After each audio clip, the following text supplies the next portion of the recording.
আজ আমরা পড়ব আমি তো ভালোবাসি তোকে পর্ব 1। লেখিকা সালমা চৌধুরী, কণ্ঠে আমি নন্দিনী। 7 বছর পর বাড়ি ফিরছে খান বংশের বড় ছেলে সাজ্জাদুল খান আবির। বাড়ি ফিরছে বললে ভুল হবে, বিদেশ থেকে দেশে ফিরছে আবির। এই 7 বছরে খান বাড়িতে ঘটে গেছে অনেক ঘটনা, যার সাথে সশরীরে যুক্ত নেই আবির, তবে আর্থিকভাবে প্রতিটা ঘটনায় জড়িয়ে আছে সে।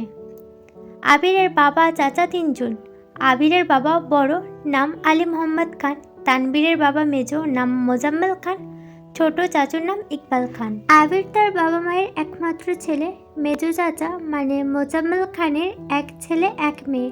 ছেলের নাম তানবীর খান, মেয়ের নাম মাহাদিবা খান মেঘ। ছোট চাচার এক মেয়ে এক ছেলে, মিম আর আদি। এখনও তারা এলাকায় যৌথ পরিবারগুলোর মধ্যে শ্রেষ্ঠ। বাড়ির সকলের প্রাণ যেন এক সুতায় বাঁধা। 5 ভাই বোনের মধ্যে আবির সকলের চোখের মণি। আবিরের জন্মের পর তার বাবা মা দ্বিতীয় সন্তান নেওয়ার চিন্তা করেনি। এইচএসসি পর্যন্ত সে বাড়িতেই ছিল, সবার নয়নের মণি। আবিরের চাঞ্চল্য মেতে থাকতো খানবাড়ি। আচমকা যেন পরিবেশটা পাল্টে গিয়েছিল। 18 বছর বয়সে আবিরের হঠাৎ করে স্কলারশিপে বিদেশে পড়তে যাওয়া বাড়ির সকলের সাথে শারীরিকভাবে যেমন দ্রুত বেড়েছিল, তেমনি দ্রুত বেড়েছিল মানসিকতার। 7 বছর পূর্বে আবিরের সাথে বর্তমান আবিরের আকাশ পাতাল পার্থক্য। দেখেও যেন চেনার উপায় নেই। 6 ফুট লম্বা ছেলেটা, গায়ের রং শ্যামলা, গাল ভর্তি চাপদাড়ি, চুলের স্টাইল কোনো নায়কের থেকে কম না। তার ফ্যাশন আর লুকে যে কোনো মেয়ে এক দেখাতেই প্রেমে পড়তে পারত। প্লেনে বসে আবির অবলীলায় ভেসে যাচ্ছে অতীতের ফেলে আসা স্মৃতিগুলো, সেই চাঞ্চল্যকর মুহূর্তগুলো এখন শুধু স্মৃতির পাতায়। মাকে রেখে এসেছিল সেই যৌবনে, প্রথম থেকে যখন তার বয়স ছিল 18। সেই সময়ে মাই ছিল তার একমাত্র বন্ধু। আজ সে 28 বছরের যুবক। এতগুলো বছর একটা দিনও বাদ দেয়নি। সকলের সাথে মোটামুটি কথা বলার চেষ্টা করেছে। ছোটবেলার স্মৃতিগুলো ভাবতে ভাবতে নিজের দেশে পৌঁছে গিয়েছে আবির। এয়ারপোর্টে আবিরের বাবা আলী মোহাম্মদ খান আর তানবীর দাঁড়িয়ে আছে। তানবীর সম্পর্কে তার চাচাতো ভাই আর বয়সে 2 বছরের ছোট, কিন্তু দুজনের বেস্ট ফ্রেন্ড আর কলিজার বন্ধু। তানবীর আবিরকে দেখেই দৌড়ে এসে জড়িয়ে ধরল। এই 7 বছরে একেবারের জন্য বাড়ি ফিরেনি আবির, তবে প্রতিনিয়ত কথা হয় আবির আর তানবীরের। আবির তার আব্বুকে সালাম করে জড়িয়ে ধরে। তারপর বাড়ি ফিরে 3 জন। বাড়িতে যেন হই হই রই রই ব্যাপার, হবে নাই বা কেন।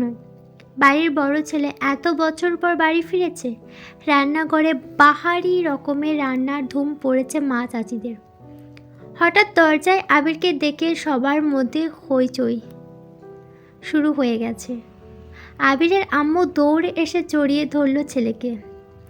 আবেগপ্রবণ হয়ে মাকে জড়িয়ে ধরল আবির।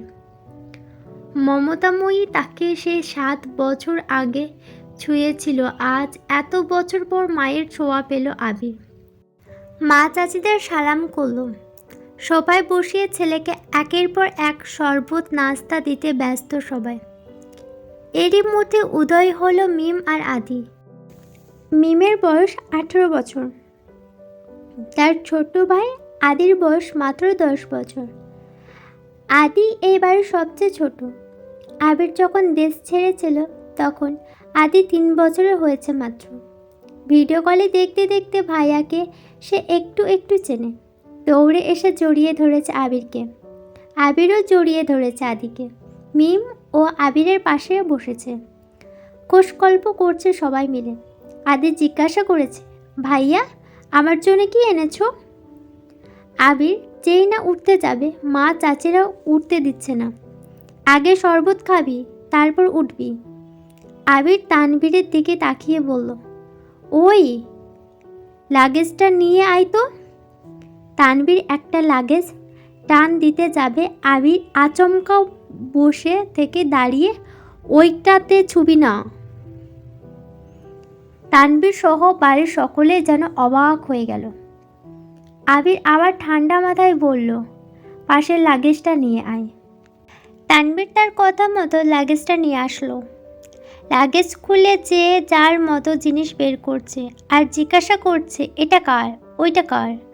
আবির শরবত খেতে খেতে উত্তর করছে, আদির জন্য বিদেশি দামি দামি খেলনা, মিমের জন্য ড্রেস, কসমেটিক্স বক্স, মা কাকিদের জন্য অনেক গিফট, তানভীরের জন্য মোবাইল, একটা ল্যাপটপ, অন্যান্য গিফট। আলাদা আর একটা ল্যাপটপ আছে। মিম জিজ্ঞাসা করেছে, ভাইয়া ওই ল্যাপটপটা কি তোমার? আবির উত্তর দেয়, না, এটা মেঘের। মেঘের মা হালিমা খান জিজ্ঞাসা করলেন, মেঘের ল্যাপটপ কি দরকার বাবা? আবির, ওর তো এইচএসসি পরীক্ষা শেষ, সামনে অ্যাডমিশন টেস্ট আছে, অনেক কিছু জানার বা পড়ার দরকার আছে, মোবাইল থেকে পড়া থেকে ল্যাপটপ সুবিধা হবে, তাই নিয়ে আসলাম। মিম, আমার জন্য নিয়ে আসতা একটা। আবির অবলীলে হেসে উত্তর দেয়, তোর 18 বছর বয়স হলে তোকেও কিনে দেবো, চিন্তা করিস না। মিম খুশিতে গদগদ হয়ে বলে, ধন্যবাদ ভাইয়া। বাড়ির হইচই শুনে ঘর থেকে বের হলেন ছোট চাচা ইকবাল খান। আবির চাচুকে দেখে সালাম করতে যায়। চাচু বাধা দিয়ে জড়িয়ে ধরে ভাতিজাকে। ইকবাল খান বাড়ির সকলের দিকে এক পলক তাকিয়ে নরম স্বরে বললেন, এতদিনে বাড়িটা পূর্ণ হলো। ইকবাল খানের জন্য আনা উপহার আবির নিজের হাতে চাচুকে দিল। বাকিদের জিনিসগুলো একটা একটা করে দিল আবির।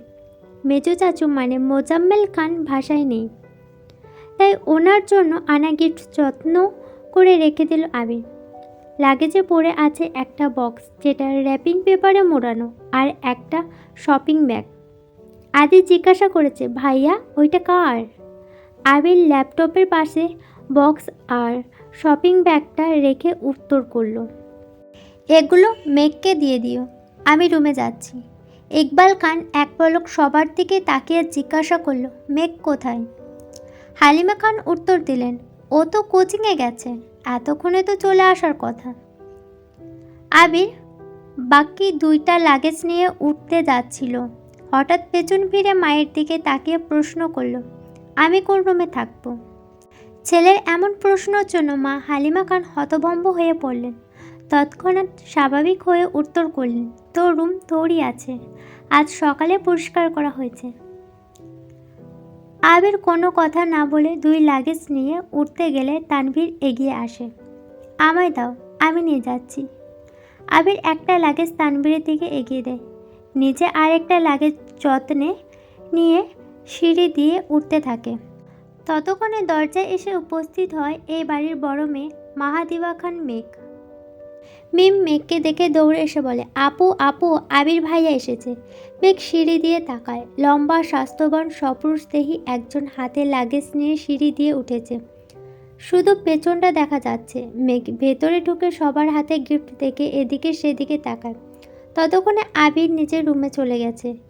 মেঘের মা হালিমা খান মেয়ের দিকে এগিয়ে এসে, তোর জন্য গিফট এনেছে।